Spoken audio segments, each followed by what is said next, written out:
본문은 유대 공회 재판정에 선 스데반의 변론입니다. 재판을 받는 중에 이제 스데반 집사님이 자신에 대해서 그 믿음을 변론하고 그 신앙을 변론하고 나아가 예수 그리스도를 변론하는 것을 보게 됩니다.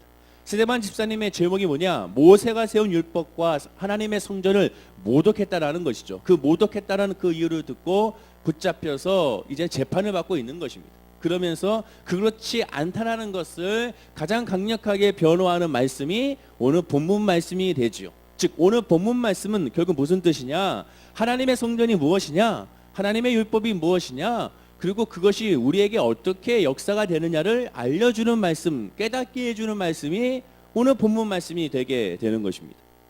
성전을 지은 솔로몬마저 스데반 집사님과 같은 그러한 말씀을 하게 됐습니다. 열왕기상 8장 20절에 보면 이렇게 말씀합니다. 하나님이 참으로 땅에 거하시리까 하늘과 하늘이라도 주를 용납하지 못하였거든 하물며 내가 건축한 이 성전이오리까. 솔로몬이 성전을 건축하면서 성전에 하나님을 한마디로 가둘 수가 없다라는 것이죠. 하나님을 이 성전에 모신다는 것이 어리석다라는 것을 그가 깨달은 것입니다. 광대하신 하나님, 위대하신 하나님, 어느 곳에나 계시는 그 하나님, 그리고 나를 항상 감천하신 하나님, 또 다윗의 고백처럼 음부에 있을지라도 우리가 함께 하시는 그 하나님, 그 하나님을 내가 성전을 지어서 그 성전에 하나님을 둔다는 그 자체가 사고방식이 그것이 어리석다라는 것을 솔로몬이 지금 고백하고 있는 것이죠. 솔로몬은 헌당 예배 때 나눈 말씀이었습니다. 즉 헌당 예배 때 성전 하나님께 올려드릴 때 하나님은 사람의 손에서 지은 곳에 계시지 않는다는 것을 고백하고 천하가 전부 하나님의 성전이다. 모든 것이 이 천하에 하나님의 성전이 아닌 것이 없다라는 것을 솔로몬은 고백하게 됐던 것이었습니다. 즉 성전에서 제사 지내는 것이, 즉 성전에서만 제사 지내는 것이, 성전에서만 예배 드리는 것이 다가 아님을 그가 고백하게 되는 것이죠. 즉 성전을 주신 하나님의 뜻이 무엇인지가 더 중요하다는 것입니다. 성전 예배를 통하여 바로 결국 예배의 중요성을 강조하게 된 것이죠. 이 말씀에 앞서 스데반 집사님은 이스라엘 백성들의 그 선조들이 율법을 최초로 수여한 모세의 그 뜻도 오해했다라고 설교하고 있었습니다. 그리고 동시에 하나님의 성전도 오해하고 있었다라고 말씀하게 되죠. 다시 말해 이스라엘 백성들은 재판장뿐만 아니라 자기를 고소할 자격이 없다. 너희들이 이미 벌써 하나님의 뜻과 하나님의 계획과 하나님의 말씀에서 벗어났는데 어찌 나를 고소할 수 있느냐? 내가 바로 하나님의 뜻과 하나님의 마음과 하나님의 은혜 안에 거하는 것이지 오히려 너희들은 그렇지 않다는 것을 스데반 집사님은 지금 변론하고 있으면 우리가 발견할 수가 있게 됩니다. 스데반 집사의 말씀처럼 그렇습니다. 하나님이 성도에게 임재하는 곳은 어디나 다 성전이 되게 되는 것이죠. 이것도 성전이지만 여러분이 계시는 가정도 성전이고 여러분의 직장과 사업장도 성전이며 여러분의 버스도 여러분의 자가용도 여러분이 계신 모든 것이 하나님의 성전이라는 의식과 믿음이 있어야 한다고 성경은 지금 말씀해주고 있습니다. 심지어 믿음의 조상 아브라함이 고향이었던 갈대아 우르도 그것도 결국 하나님의 성전이었던 것입니다. 왜? 하나님이 임재가 있는 곳에 하나님의 눈빛이 있는 곳에 또 하나님의 마음이 있는 곳에 바로 그것이 하나님이 계시는 곳이기 때문에 그렇습니다. 더 나아가 하나님은 그 성전을 누구를 삼았냐? 바로 저와 여러분을 삼았던 것을 보게 되는 것이죠. 즉 우리가 호흡하는 그 순간 이미 그 자체가 하나님의 성전이라는 것을 인식하고 기억하고 깨닫고 그로 하나님을 예비하는 것이 예수 믿는 사람의 모습이다라고 성경은 말씀해주고 있는 것입니다. 그럼 이 모든 것들을 어떻게 더욱더 자세하게 우리에게 설교하고 있는지를 또한 변론하고 있는지를 우리가 오늘 본문 말씀을 통하여 우리가 한번 살펴봐야 될 줄로 믿습니다. 예수님은 성전을 헐고 3일 만에 다시 짓겠다라고 말씀하셨습니다. 그 말 뜻이 무엇이겠습니까? 너희들의 그 성전이 하나님의 예배하는 성전이 아니라는 것이죠. 하나님의 진정으로 예배하는 성전은 헐고 다시 지어져야 한다는 것이죠. 즉 죽고 거듭나야 진정한 성전이 완성된다는 것이죠. 우리가 예수 그리스도를 믿고 예수 믿음으로 말미암아 구원을 얻는 것이 바로 우리가 예수 그리스도의 믿음으로 죽고 다시 성령으로 살아났을 때 하나님의 온전한 믿음의 자녀가 될 수 있는 거듭남이라고 성경은 말씀하고 있게 되는 것을 보게 됩니다. 그리고 거듭난 사람들의 예배는 이렇게 이어지게 되죠. 스데반 집사님이 논란의 핵심으로 정확히 짚고 있는 그런 말씀이 시편 51편 17절입니다. 읽어드리면 하나님의 구하시는 제사는 상한 심령이라 하나님이여 상하고 통회하는 마음을 주께서 멸시치 아니하시나이다. 하나님이 구하시는 제사가 무엇이라고 말씀합니까? 상한 심령이다. 우리 마음 가운데 애통한 심령이라는 그 상한 심령이 무엇이겠습니까? 내가 삶 가운데 힘들고 지친 상한 심령입니까? 물론 그것은 아닙니다. 삶 가운데 지치고 어렵고 상처받는 심령이 먼저 아니라 하나님 앞에 하나님을 깨닫지 못하고 하나님을 알지 못하고 하나님께 부르짖어도 그 부르짖음에 응답받지 못하는, 마치 하나님이 계신 것 같지 않고 하나님이 내 앞에 하나님이 나를 인도하실 것 같지 않은, 하나님을 구하고 하나님을 찾는 그 상한 심령이라고 성경은 말씀해주고 있음을 주목해야 되는 것이죠. 시편 51편에서 다윗은 도덕적인 죄를 범했습니다. 간음의 죄를 범했죠. 그 간음의 죄로 말미암아 하나님 앞에 회개를 하고 있습니다. 근데 그 회개가 무엇이었습니까? 내가 간음죄를 졌습니다. 용서해 주옵소서. 그것이었습니까? 그것이 아니었습니다. 내가 우리아의 아내를 범했습니다. 용서해 주, 그것이었습니까? 그것이 먼저가 아니었습니다. 그것은 2차적인 것이었죠. 먼저는 하나님 앞에 득죄했다. 하나님 앞에 범죄했다. 성령이 내게서 떠나는 거 있구나. 그것에 대한 안타까움과 그것에 대한 죄성과 그것에 대한 부끄러움이, 그것에 대한 슬픔이 하나님을 향하여 부르짖고 간구하고 통회하고 자복하는 모습으로 비춰졌음을 우리가 기억하고 알아야 한다는 것입니다. 잠언서 21장 3절에 의와 공평을 행하는 것은 제사 드리는 것보다 여호와께서 기쁘게 여기시니라 라고 말씀합니다. 의와 공평, 하나님 앞에 의와 하나님 앞에 공평을 말하게 되는 것이죠. 즉 모든 예배, 모든 상한 심령은 핵심은 오직 예수 그리스도, 오직 하나님을 바라보는 것이 핵심이고 하나님을 찾는 것이 핵심이며 하나님을 부르짖는 것이 핵심이라는 것을 우리가 알게 되는 것입니다. 마지막 선지자 구약의 말라기의 외침을 한번 보십시오.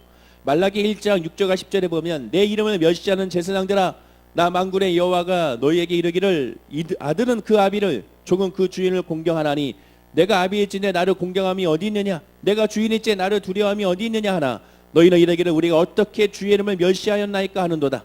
만군의 여호와가 이르노라, 너희가 내 단위에 헛되이 불사르지 못하게 하기 위하여 너희 중에 성전문을 닫을 자가 있었으면 좋겠도다. 내가 너희를 기뻐하지 아니하며 너희 손에서 드리는 것을 받지는 아니하리라 라고 말씀하게 됩니다.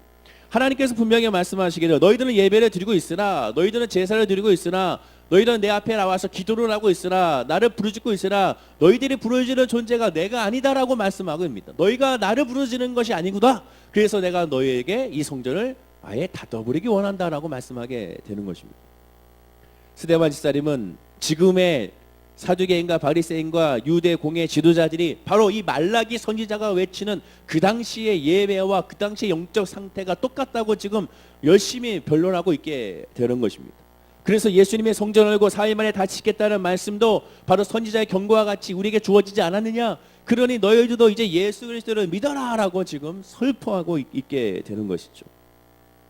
스데반 집사님의 말을 한마디로 요약하면 뭐가 될까요? 사도행전 7장 53절에 이렇게 말씀합니다. 너희가 천사의 전한 율법을 받고도 지키지 아니하였도다.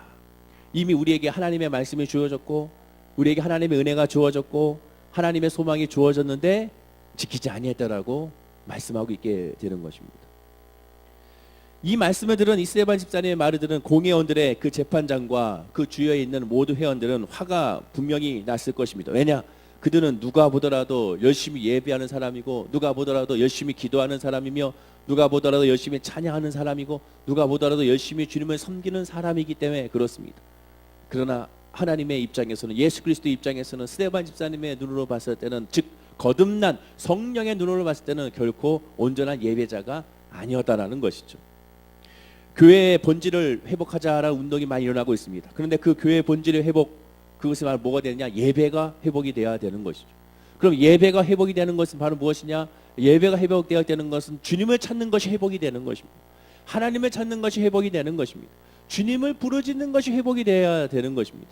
그런데 그 회복이 하나님을 찾는 것이 아니라 열정만 갖게 된다면 그것이 바로 문제가 발생하게 되는 것입니다. 오늘도 예배를 드리면서 여러분들은 하나님을 찬양하면서 내가 무엇을 부르짖고 내가 무엇을 찾느냐, 내가 무엇으로 안타깝게 여기고 무엇으로 정말로 하나님 앞에 구하고 간구하고 있느냐, 이것을 살펴보게 된다면 거기에 하나님이 있는지 예수가 있는지 성령이 있는지를 살펴봐야 되는 것입니다. 예수 그리스도를 믿는 사람은 예수로 충만한 사람이고 하나님으로 부족함이 없다고 고백하는 사람이라는 것을 기억하고 깨달아 알아야 되는 것이죠. 많은 성도님들이 주일날 왜 교회 가느냐라고 물으면 일률적으로 예배를 보러 간다 또는 예배를 드리러 간다라는 대답을 많이 하게 됩니다. 이는 학생들은 왜 학교 가니? 그러면 네, 공부하러 갑니다라는 말과 똑같은 대답이 되죠. 학생이 공부하고 회사원이 직장에서 근무하고 주부가 집안에서 집안일 하는 것은 너무나 기본적이고 필수적인 일입니다. 성도가 주일날 교회에서 예배드리지 않으면 아예 성도라고 할 수가 없게 되는 것이죠. 성도가 주일날 하나님을 예배하고 기도하고 찬양하지 않으면 그것은 예수 그리스도 믿는 또한 성도라고 말할 수가 없게 되는 것입니다. 너무나 당연한 이야기가 됩니다. 그러나 왜 예배드리는지, 예배의 본질이 무엇인지를 물어보게 되면 많은 분들이 대답을 온전하게 못하는 것을 보게 됩니다. 왜 예배를 드립니까? 왜 우리가 기도합니까? 왜 이 주일 이브에 나와 성찬 예배를 드리게 됩니까? 왜 말씀을 듣게 되는 것입니까? 그 이유를 정확하게 알아야 되는 것이죠. 습관적으로 예배 드리는 것이 아니라 왜 예배 드리는지, 내가 예배 드리는 목적이 무엇인지, 내가 예배 드림으로 말미암아 내가 받는 복이 무엇인지를 정확하게 깨달아 알아야 되는 것입니다. 어떤 분들은 말합니다. 목사님의 설교를 들어온다라는 말하는 분들도 있습니다. 그러나 통계에 따르면 예배를 마치고 나가는 순간 대부분의 성도님들이 그날 목사님의 설교를 잊어버린다는 것이죠. 지난주 설교, 아니 어저께 들었던 설교, 또한 새벽 예배 들었던 설교를 다 잊어버린다라고 말하게 됩니다. 많은 분들이 말하죠. 여기 계신 분들도 지난주 무슨 설교했지? 아니 어저께 새벽이 뭐였지? 오늘 또한 주일날 있었던 이 김치 목사님의 새벽 설교가 뭐였지라고 물어보게 되면 많은 분들이 모르게 되는 것을 보게 되는 것이죠. 아니 제목조차 기억하지 못합니다. 결과적으로 따지면 주일날 교회 나왔다가 그냥 돌아가는 그런 모습이 더욱더 많다는 것이죠. 그나마 설교 듣는 목적이 최우선이었는데 그마저 별로 남지 않는 모습이 되고야 마는 것입니다. 솔직히 많은 교회에서 습관적 형식적 예배가 일상화되지 않는가, 우리 교회도 그렇지 않은가를 생각해 봐야 되는 것이죠. 자, 그러면 예배의 본질이 무엇일까요? 예배란 무엇일까? 예배란 하나님을 인정하고 환영하고 모셔드리는 것이, 그것이 바로 예배입니다. 내 삶의 주인이 내가 아니라 하나님이라는 것을 깨닫는 것이, 그것이 예배의 시작이 되게 되는 것입니다. 예배라는 것은 인정하는 것입니다. 하나님을 인정하는 것이 바로 예배입니다. 예배라는 것은 하나님이 하나님이라는 자리에 놓여드리는 것이 바로 예배가 되는 것입니다. 순전히 이해돋기 위하여 비유를 들자면 제사 드릴 때 우리가 얼마나 엄숙하게 지내고 있습니까? 많은 분들이 제사 때는 떠들지 않죠. 엄숙하게 드립니다. 그 엄숙성의 이유가 무엇입니까? 그 경건성의 이유가 무엇입니까? 또한 그렇게 하는 이유가 무엇이겠습니까? 그거와 이 예배 드리는, 이 하나님의 드리는 예배와 어떠한 차이점이 있겠습니까?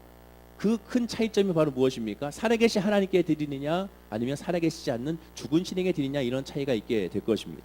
경건성을 지내는 이유에는 많은 여러 가지 이유가 있겠으나 크게 두 가지가 될 것입니다. 첫째는 그렇게 하지 않으면 죄를 받을 것 같은, 저주를 받을 것 같은 모습이 있어서 그렇게 하는 것이고, 또한 두 번째는 그렇게 해야 복을 받을 것이라는 생각으로 그렇게 하게 됩니다. 그러나 하나님을 섬기고 하나님을 예배하는 사람은 그런 이유가 아닙니다. 하나님이기 때문에, 하나님을 깨닫기 때문에 자연스럽게 경건성해지게 되고, 하나님이기 때문에 엎드리게 되고, 하나님이기 때문에 회개하게 되고, 하나님 때문에 고백하게 되고, 하나님이기 때문에 나가게 되는 것이, 그것이 믿음의 시작인 것이죠. 기독교의 교리에 많은 교리들이 있습니다. 그러나 그 많은 교리가 다 기억하고 그것을 다 암기하며 그것을 공부할 필요가 있을까요? 물론 다 해야 됩니다. 그러나 하나만 알면 다 모든 것이 이어지게 됩니다. 그것이 무엇입니까? 예수는 그리스도요, 하나님은 살아계신 하나님이라는 것, 이거 하나만 알면 되는 것입니다.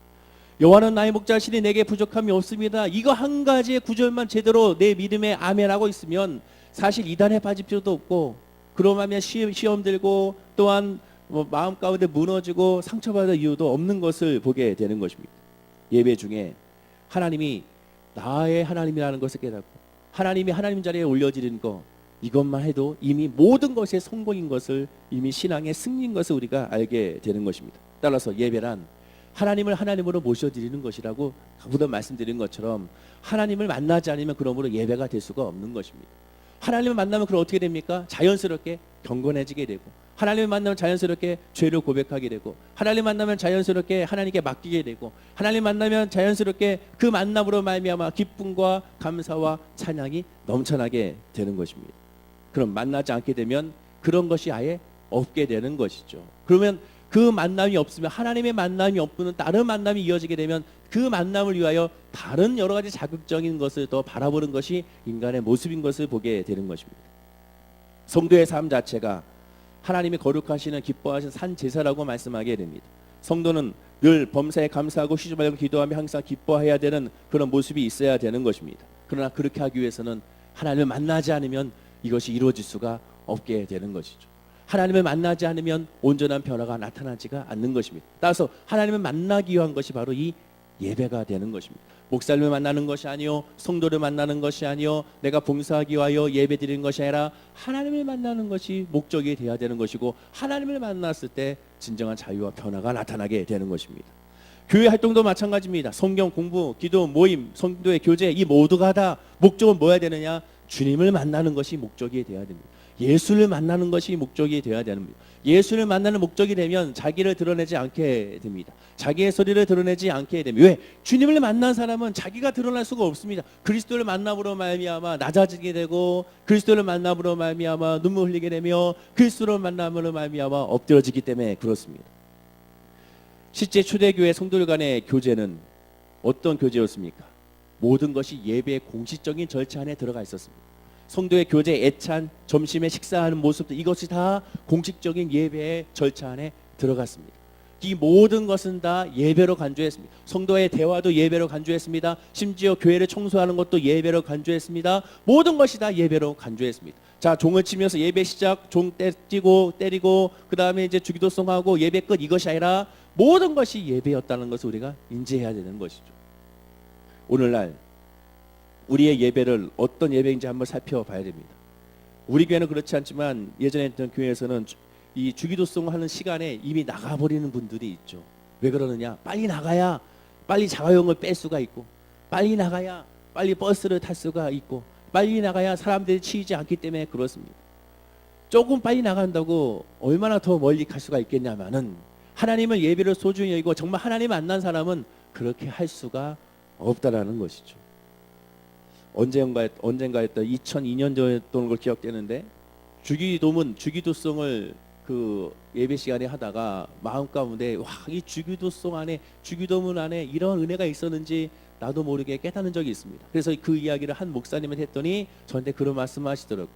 이제야 비로소 복음 안에 들어오는 것이야 라고 말씀하시더라고요. 여러분, 주기도송을 외우면서 또한 사도신경을 고백하면서 그 고백을 통하여 내 마음 가운데 부딪힘이 있고 또 회개가 나오고 예수를 만남으로 말 눈물이 나며 통곡하고 자복한 적이 있었는가? 그 자체가, 주기도송 자체가, 주기도문 자체가 하나님에 대한 고백인데도 불구하고 우리는 너무나도 습관적으로 주문처럼 외우는 경우가 너무 많다는 겁니다. 왜냐? 하나님을 부르짖고 하나님을 찾지 않았기 때문에 그렇다는 것이죠. 성도는 늘 모든 것에 하나님 중심으로 나가야 됩니다. 하나님만 만나고 하나님만 바라보며 하나님만 의지하고 하나님을 찬양하는 모습이 돼야 되는 것이죠. 그래야 온전한 예배로 승리할 수가 있게 되는 것입니다. 그렇다면 두 번째로, 예배는 우리의 삶을 전부 드려야 하는 것인가? 네, 맞는 얘기입니다. 예배에서 하나님의 은혜를 받기보다 우리가 가진 것을 전부 드려야 한다고 말씀하게 됩니다. 그런데 엄격히 따지면 이 말은 사실 어폐가 있습니다. 우리가 예배를 드릴 때 하나님을 만나는 것이고, 두 번째 하나님께 드리는 것이라고 하지만 우리는 하나님께 드릴 수 있는 것이 아무것도 없다는 것이죠. 우리는 인간이기 때문에, 피조물이기 때문에 하나님은 모든 것을 갖고 계시는 분이십니다. 우리가 하나님께 드리는 예배라, 이것은 우리 인간의 눈으로 봤을 때는 드리는 예배라고 할 수가 있죠. 왜? 우리는 시간을 드렸고 이렇게 물질을 드렸고 또한 여러 가지 재능을 하나님께 드렸기 때문에 그렇습니다. 그러나 욥의 고백처럼 이 모든 것들은 하나님이 우리에게 주신 것을 우리가 다시 그것을 확인하는 절차에 불과한 것이지, 원래 하나님이 나에게 주지 않았던 것을 내가 다시 만들어서 드리는 것이 아니라는 것이죠. 즉, 예배란 하나님께 엄격히 따지면 드리는 그런 것이 예배가 아니라는 것입니다. 물론 예배를 드린다는 것 이상의 좋은 표현은 없습니다. 오히려 예배를 보러 간다는 표현보다는 더 좋은 표현이 되죠. 그러나 우리가 인식해야 될 것은 인간이 하나님께 드릴 것이라고는 아무것도 없다라는 것을 철저하게 인식을 해야 되는 것입니다. 그걸 다른 말로 은혜로 산다라고 성경은 고백하게 되죠. 사도 바울은 그러므로 말미암아 내가 은혜 안에 있다라고 고백하는 것은 사도 바울의 고백과 같이 나는 하나님께 아무것도 드릴 자격이 없고 드릴 수도 없고 드릴 것도 없고, 내 안에 있는 것은 로마서에 있는 말씀과 같이, 8장에 있는 말씀과 같이 온갖 더러움에 음란과 죄악과 시기와 질투와 욕심으로 가득 찬 내 모습을 늘 예수를 발견하는 순간 깨닫게 된다는 것이, 그것이 진정한 믿음의 사람의 예배한 자의 모습이라고 성경은 말씀하게 되는 것입니다. 따라서 예배 드리면 예배 드릴수록, 기도하면 기도할수록, 말씀 보면 말씀 볼수록 어떻게 됩니까? 주님 안에서 낮아질 수밖에 없는 것입니다. 고백하면 숙일 수밖에 없는 것이, 왜? 예수를 만났기 때문에 나의 더러움과 나의 부족함을 아니까, 주의 은혜가 아니면 살아갈 수 없는 것을 아니까 더욱더 낮아지게 되는 것이죠. 더욱더 하나님을 의지할 수밖에 없는 것이. 그런데 예배를 드리면 드릴수록, 말씀을 보면 볼수록, 기도하면 기도할수록 더욱더 낮아지고 남자진 것이 아니라 높아지게 된다면 예수님을 만난 것이 아니라는 것입니다. 예레미야 선지자가 이렇게 말씀합니다. 예레미야 17장 9절에 만물보다 거짓되고 심히 부패한 것이 무엇이다? 인간의 마음이다라고 말합니다. 이 세상에 뭔가 더러운 것이 많이 있지만 그 더러운 것보다도 가장 더러운 것이 인간의 마음이다. 저와 여러분의 마음이라는 것이죠. 예수님도 마가복음 7장 15절 16절에 무엇이든지 밖에서 사람들에게 들어가는 것은 능히 사람을 더럽게 하지 못하되 사람 안에서 나오는 것이 사람을 더럽게 한다라고 말씀하게 되는 것입니다. 우리 안에 있는 것이 더러운 것이죠. 죄송한 말이지만 우리 안에 있는 마음 생각이 더러울 수밖에 없는 것입니다. 그 대표적인 더러움을 말합니다. 21절에 악한 생각이요 음란이요 도둑질이요 살인이요 가늠이요 탐욕이요 앗독이요 속임이요 음탕과 흘기는 눈과 해방과 교만과 광폐라라고 성경은 예수님은 말씀하고 있습니다. 이것은 저한테 없어요? 다른 사람에게 있어요? 아니라는 것이죠. 이것은 어느 누구에나 있게 되는 것입니다. 일제시대를 보십시오. 일제시대 많은 목사님들이 절대로 나는 신사참배하지 않겠다 했지만 98%가 신사참배를 하지 않았습니다. 누구다 다 마음의 육신에 이 더러움이 있기 때문에 목숨이 타락하고 그 다음에 아픔이 다가오게 되면 타협할 수밖에 없는 그런 존재인 것을 인식해야 되는 것입니다. 그 인식을 언제 할 수 있느냐? 예수를 만날 때, 즉 예배할 때 그것을 정확하게 깨달아 알 수가 있게 되는 것입니다. 예레미야 10장 10절에 말씀합니다. 누가 능히 이를 알리오마는 나 여호와는 심장을 살피며 폐부를 시험하고 각각 그 행위와 행실대로 보응한다는 말씀합니다. 누가 능히 이를 알리오마는 인간은 알 수 없다라는 겁니다. 스스로의 지정의로, 인간의 지정의로는 그 악함을 알 수가 없다는 겁니다. 물론 작가는 이해할 수 있겠죠. 깨달을 수 있겠죠. 그러나 내가 그것을 온전하게 컨트롤하지 못하고 내가 그것을 변화시키지 못한다는 것을 인간이 알지 못한다는 겁니다. 오직 그것을 할 수 있는 것은 여호와 하나님 예수 그리스도밖에 없다는 것이죠. 예배에서 하나님께 드릴 것은 그래서 아름답게 꾸며진 예배 그 자체가 아니라 우리가 하나님께 드릴 것은 아무것도 없다는 것이죠. 미가서 6장 6절과 7절에 내가 무엇을 가지고 여호와 앞에 나아가며 높으신 하나님께 경배할까? 내가 번제물 1년 된 송아지를 가지고 그 앞에 나아갈까? 여호와께서 천천의 수양이나 만만의 강수 같은 기름을 기뻐하실까? 내 허물을 위하여 내 만화들을 내 영혼의 죄를 위하여 내 몸의 열매를 드릴까? 그러나 한마디로 드릴 수가 없다라는 것이 미가 선지자의 말씀이지 않습니까? 우리는 예수와 은혜 안에 있으면 나는 아무것도 드릴 것이 없구나 라는 깨닫는 것입니다. 하나님의 성도에게 그러나 받고 싶은 것이 있다면 오직 하나밖에 없습니다. 그것은 바로 뭡니까? 아까 말씀드렸죠. 처음에 상한 심령, 그걸 하나님 받기를 원한다는 거죠. 나는 정말 더럽구나, 나는 부족하구나, 나는 죄악 덩어리구나, 나는 정말 예수가 아니면 살아갈 수 없구나. 그러니 주여 나를 함께 하옵소서, 주여 나를 지키시고 나를 붙잡아 주옵소서. 이 마음의 심령을 하나님은 받으신다는 것이 상한 심령, 하나님이 아니면 안 된다는 그 심령, 그 심령을 고백하는 게 예배라는 것입니다. 그 심령을 고백하기 때문에 성찬을 참여하는 겁니다. 예수의 보혈의 피가 아니면 난 살 수 없고 예수님의 살을 먹지 않으면, 말씀을 먹지 않으면 난 살아갈 수 없다. 이것이 성찬이지 않습니까? 이것을 인정하는 것이 예배라는 것이죠. 예배 시간에 재밌는 얘기를 들으려고 오는 것이 아니라고 말씀을 드리지 않았습니다. 책은담을 말하는 것이 아니에요. 처세수를 말하는 겁니다. 나는 죄인이라는 것을 깨닫고 나는 예수가 아니면 구원받을 수 없다는 깨닫는 것이 바로 예배라는 것이. 그러면 이렇게 얘기합니다. 매 예배 시간마다 그런 얘기를 하면은 좋겠습니까? 구약의 제사는 매 제사가 바로 그겁니다. 너는 죄인이야. 네가 지금 죽어야 되는데 이 양을 죽이는 거야. 네가 지금 죽어야 되는데 비둘기를 죽이는 거야. 네가 지금 죽어야 되는데 소를 죽이는 거야. 그게 구약의 제사입니다. 1년 365일 계속 제물을 태우는 향기가 하나님께로 올라갔습니다. 이제 3부 예배 때 윤광의 선교사님을 통하여 우리가 성막 세미나를 할 텐데 그때 자세하게 설명해 주시겠지만 계속 그 향기가 뿜어나오는 거예요. 왜? 그게 뭡니까? 인간의 죄, 내 죄를 대신하여 죄사함의 향기가 올라가는 겁니다. 예배란 죄송한 말씀이지만 내가 죄라는 것을 계속 인식하는 것이 예배입니다. 그것을 계속 지적하는 것이 예배입니다. 그것을 깨달았기 때문에 주님이 아니면 살아갈 수 없음을 깨닫고, 그래서 거기서 우리가 은혜를 체험하게 되는 것이 바로 그것이 예배라는 것입니다. 하나님과의 실적인 만남은 그래서 죽는 거죠. 이스라엘 백성들이 하나님을 만났을 때 두려워했어요. 왜 두려워했습니까? 하나님 만나면 죽기 때문에 두려워했습니다. 왜 죽습니까? 죄 때문에 죽게 된 것이죠. 우리도 예배를 통하여 하나님 만나면 어떻게 됩니까? 죽습니다. 어떻게 죽습니까? 내 영의 죄가 죽게 되는 것이죠. 그래서 새로 거듭나고 태어나는 것이 바로 예배가 되는 것입니다. 그것을 경험하는 것이 예배고, 그것으로 말미암아 기뻐하는 것이 예배고, 그것으로 말미암아 감사한 것이 바로 예배가 되는 것입니다. 따라서 인간이 하나님 만나러 올라갈 수 있다고 생각한다면 그것은 착각입니다. 내가 하나님 만나러 가고 있어요. 이런 어리석은 착각이 어디 있습니까? 이런 교만한 착각이 어디 있습니까? 나는 오늘 하나님을 만날 겁니다. 이런 어리석은 교만이 어디 있습니까? 하나님이 만나 주셔야 만나는 것이죠. 하나님께서 열어주셔야 그 열림통에 우리가 들어갈 수가 있게 되는 것입니다. 그런데 하나님께서 우리에게 좋은 하나의 열쇠를 주셨습니다. 그것이 무엇입니까? 하나님 만날 수 있는 열쇠. 그것이 예수 그리스도의 십자가에 보이는 것이죠. 우리는 언제든지 하나님 만날 수 없습니다. 그러나 이제 언제든지 하나님을 만날 수 있는 것이 우리에게 주어졌습니다. 그것은 바로 예수 그리스도의 이름이라는 것이죠.